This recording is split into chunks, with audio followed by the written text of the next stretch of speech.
Kaya naman baka na...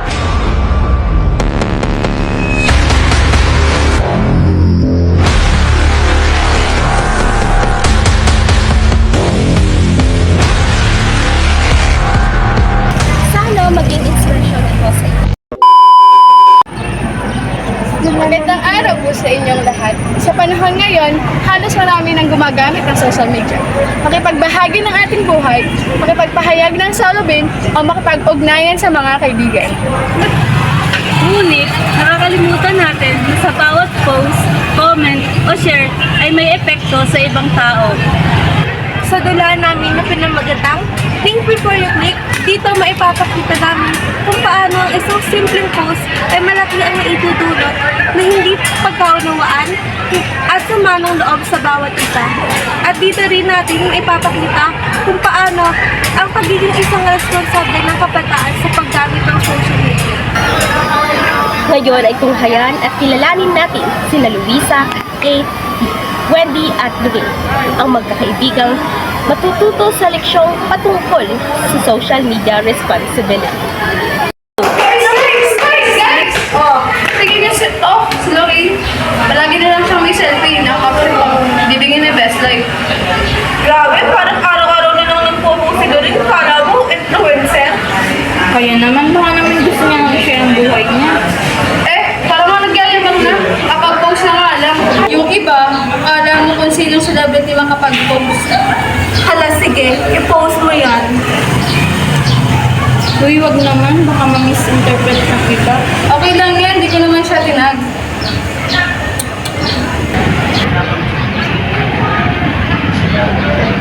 Ako ba pinapatamaan nila?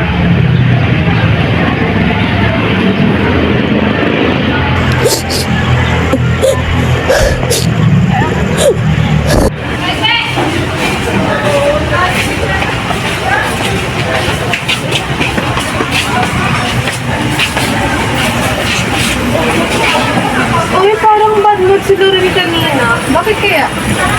Narinig ko kanina sa kabilang section, umiiyak daw si Lorraine kanina. May nag-post daw kasi na pinakatamaan daw siya. Di ba, Katie, kung nag-post? Kate, hindi mo dapat ginawa yon. Kahit walang pangalan, halata na siya pinatamaan mo. Hala, hindi ko na ma-impression yun. Kate, tandaan mo, hindi lang ikaw ang nasa social media. Kung makikita sa iyo. Paano kaya ito? Ang dami na nagpo-comment sa Facebook na sinasabi na ang buti daw ako. Hala, sorry, Kate. Ako pa rin sabi sa'yo ko na sa isang story. Dapat, ayusin mo na to para hindi pa lumala. Tama si Ate Railing. Kailangan mo mag-sorry. Oo, gagawin ko yun. Hindi na yun mauulit. Marie, pwede ba kita makausap? Ano naman kailangan mo? Gusto ko lang sana mag-sorry. Hindi ko sinasadya ng saktan ko. Alam mo, Kate, masaktan talaga ako.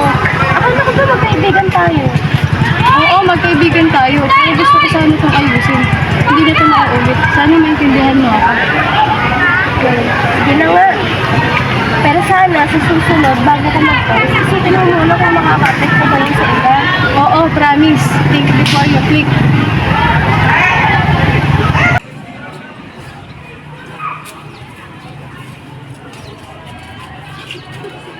Mabuti naman at nagkaayos na kayo ni Lorraine. Tama yan ang mabuting gawin. Hindi ng tawad at maging masayang sa akin. Oo nga. Dapat ngayon, puro positive post na lang ang ating post. Oo nga. Mga good vibes lang dapat ang ating gawin. Ang issue ay isang responsableng pagpo-post sa social media, lalo na ang mga patama na maaring makasakit ng damdamin, makasira ng reputasyon at pagkakaibigan. Ang tunay na responsableng netizen ay marunong mag-isip bago mag-post, marunong humingi ng tawad pag nagkamali, at marunong rumispeto sa damdamin ng iba.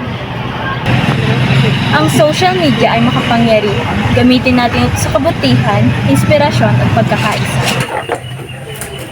Maging instrumento tayo ng pagbabago at sama-sama nating ipakita ang ating suporta sa mga advokasya na mahalaga sa atin para sa kinabukasan at puno ng pag-asa para sa lahat.